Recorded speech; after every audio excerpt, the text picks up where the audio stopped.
Welcome aboard. It's Captain G with Global War 85 Shining Path 5.2, the U.S. turn. All right, no housekeeping. I'd love to go back and say that some of the U.S. forces got a hit last turn, but alas, we did not. The superiority of the Soviet ice tower last turn was evident. We're going to jump into it. So for global operations, the U.S. is spending 2 IPP in the State Department. Bolivia is a critical zone for us this turn. The Soviets have tried and failed to do an insurgency. We've tried there with no luck, so hopefully this will prove fruitful.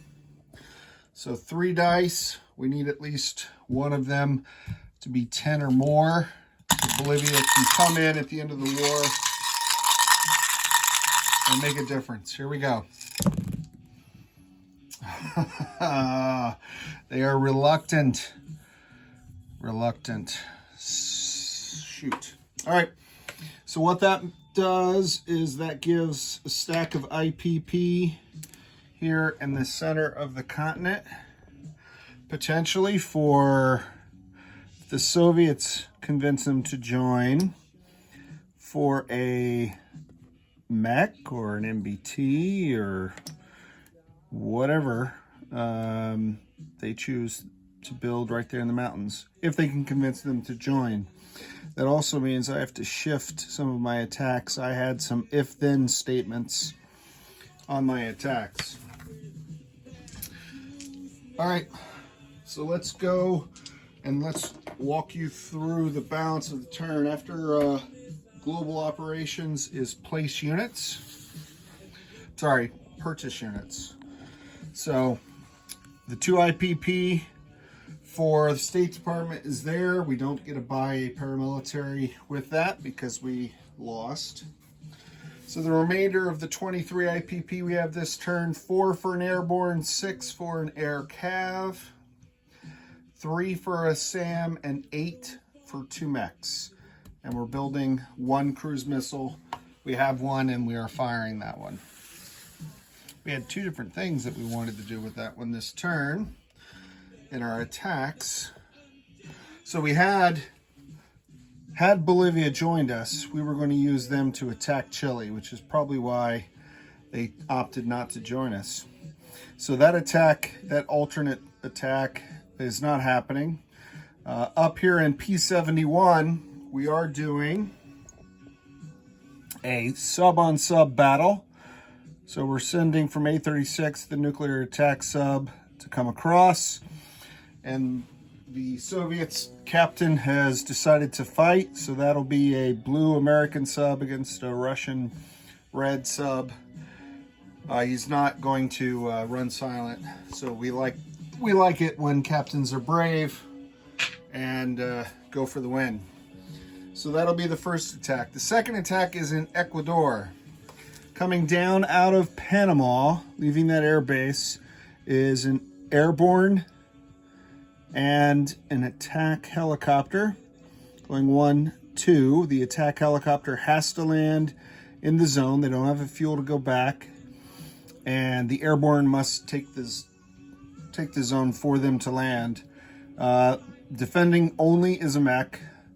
And after considering the other options available to them, Tabletop Tactician opted not to scramble into that battle.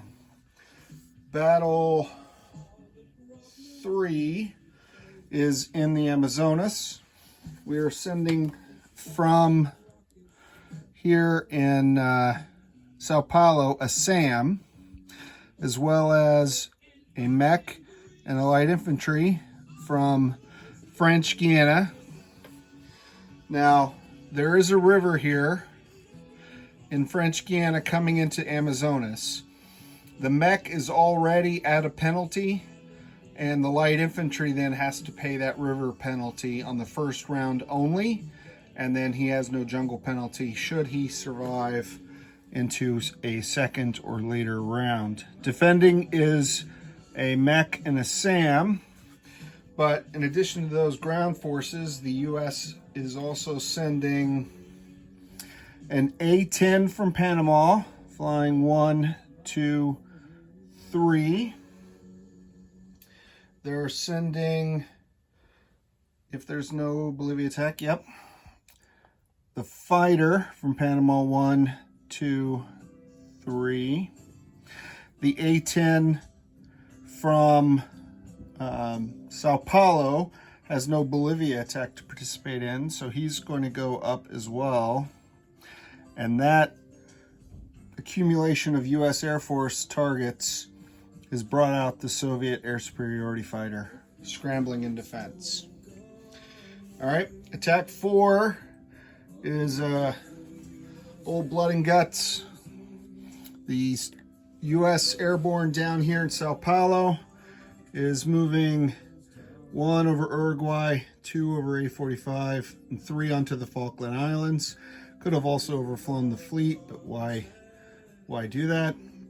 The airborne gets 1 shot. I'm sorry, the SAM gets 1 shot at the airborne. If he gets a hit at 2, then shoots the airborne down. Victory Soviets. If he misses, the airborne lands, he retires, the airborne wins. All right. And then the final battle is another alternate if this battle didn't happen, which it didn't. And that is just a cruise missile coming out of Sao Paulo into Buenos Aires, shooting at that light infantry. All right. That's it. That's all of them. That's quick and easy once you say them out loud, but it takes forever to write and to think of. So let's bring out in the box. Let's bring out a battle board, and we'll start with red versus blue. These are the 2 nuclear attack subs. Both of them are 4. So rather than roll 2 white dice, we're going to roll a communist red and an American blue. We're looking for 4 or less on either die. Oh, a 9 for the American Navy, a 2 for the Soviets. I should have known better. The U.S. Navy is just, this was not our game. This was not our game. So that's it. That means the carrier will have nowhere to run to. Oh well. All right, so that was fun. Ecuador. So now in Ecuador, let's take those off. There's no SAM. We have, it is mountainous, so the airborne would go from 3 to 2, but the attack helicopter is providing close air support, so it goes back up to 3. So it's a 3 and a 6, a 3 and a 6 against the Soviet mech defending at a 5. So we're going to roll all of them together since they're all different. Okay. Wow. So the attack helicopter missed. The airborne missed. The mech hit. That kills. It has to kill the airborne, the attack helicopter, because I cannot retreat it, and it can't win without this guy. So now this guy is battling at a 2 because he's landing in the mountains. So I'll replace him with the yellow so I don't get confused. All right. So the odds of me winning this battle have dropped down dramatically. 6 and a 6. It's not good. Oh, the wrong 2. There was joy in my heart for a moment when I saw the 2, but that is a mech 2, not an airborne 2. So the Yankee imperialists are shot down, and the freedom-loving people of Ecuador continue to live in oppression underneath their communist rulers. All right, who's next? The big battle in the Amazonas. Big battle is a relative term for South American warfare. Okay, let's get this out of the way. First off, I didn't explain this, so let me explain this. Knowing the Soviets had the potential of scrambling, I sent my fighter in flying air superiority, and that was part of my declaration to my partner tabletop. I did not fly SEAD, which means his SAM does get to shoot first strike, and I wasn't sure if there would be two or three aircraft coming in. It depended on Bolivia, but since that attack didn't happen, the A-10 was redirected north. So he gets 3 shots at 2. This is the SAM firing 3 shots at 2. First strike against the American Air Force. High numbers. High numbers. All right. 397. Whew. So we avoided that. Don't have to worry about that anymore. All right, so I got a fighter. This is my fighter at a 6, shooting air superiority. So obviously his Soviet fighter is my preference. Well, my only target really. The mech, and then the infantry crossing the river. Next time he'll be back up at a 2.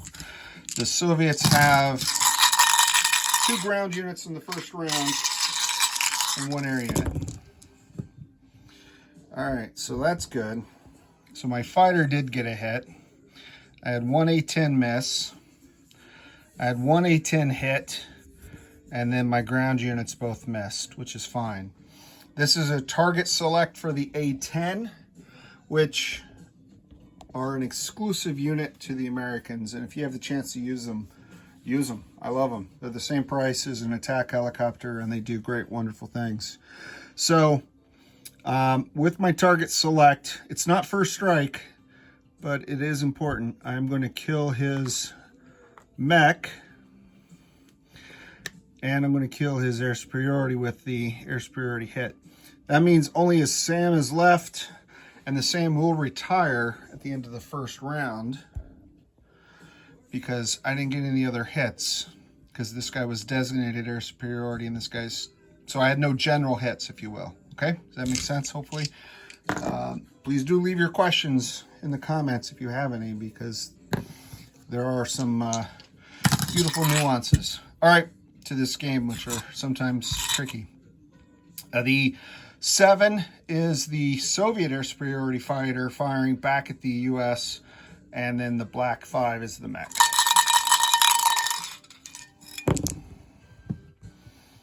Oh, I was hoping for double 11s drawn out. So he did get a hit. I am going to lose an A-10 rather than a fighter. I get my choice. And his mech missed. So that's it for the battle, because his ground and air forces are dead, and the SAM has to retire. And that comes off, and that comes off. And the tropical rainforest is once again an environmental sanctuary under U.S. protection to exploit, chop down, and make more toilet paper for us. All right, that's great. So you win some, you lose some, and I certainly have. Let's go down here. So now we have the non-battle in the Falklands. So I'm going to go ahead and roll the SAM. The SAM is first strike, so if he gets a hit, my airborne is dead. If he doesn't, my airborne lands, and the SAM is essentially automatically dead. So tabletop is looking for a 1 or a 2, and I am not. Oh, a 1 and a 2. Sorry, my friend. So the Falklands returns to our good friends, the British Crown, and the U.S. who was in there. Okay. All right, so that leaves now just this final cruise missile strike to resolve. I wonder what would have happened had the Bolivians joined us, and then we invaded Chile, and oh, the war would have been that much more glorious. So I have 1-5 cruise missile coming in, no A&D. 2. Whoa. You can see that, right? So that means, take him off. That means we shot straight and true. And we knocked out the communists. Now, coming into this turn, the land zone, the U.S. had 1, 2, 3, 4, 5. We had 1, 2, 3, 4, 5. And the Soviets had 9. We did not add Bolivia to us. We did add Amazon. We did add Falklands. We did not add Chile. We did not add Ecuador. So 1, 2, 3, 4, 5, 6, 7. 1, 2, 3, 4, 5, 6, 7. Oh, look at that. Another draw. We'll see what happens when we get to end of turn die roll. But let's go ahead and finish this turn. Non-combat movements. I do want to send via sea lift, 1 mech out of Panama while I still have access to the sea. 1, 2 to land here. And so that's a mech out of Panama. Now I need to land this aircraft. I'm going to land them both in, well, I'm going to land the A-10 down here in Brazil, and I'm going to land the fighter. Actually, I'm going to land them both in French Guiana, because if there is another turn, I think that's where he's going next. Because there's no penalty for his armor, and if he crosses a river and the jungle, he's just going to have a penalty. So we'll see. Yeah, I'll do it this way. I'll put the A-10 down there. Final answer. Final answer. A-10 in Brazil. It's what I had originally mapped out. I thought I would have 2 A-10s, but that was me being optimistic. All right. So that was my non-combat. Was that my only non-combat? I did the airlift. My light infantry from Panama is going to airlift down here to Brazil as well. This mech in Uruguay is moving into Brazil as well. And he was going to run over here, but he can't. So I'll just run one more up here and we'll see what happens. And that's it. Okay, now we're going to place units. So the 2 mechs that I'm building in French Guiana with the sea lift chip. I lost track of what that was in my mind and I just set it down. So that gives me 3 there. I have the SAM I'm building in Brazil, down here in Sao Paulo. The AirCav down here in Sao Paulo. And the Airborne down here in Sao Paulo.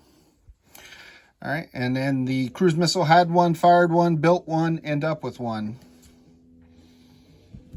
All right, and then income, let's see.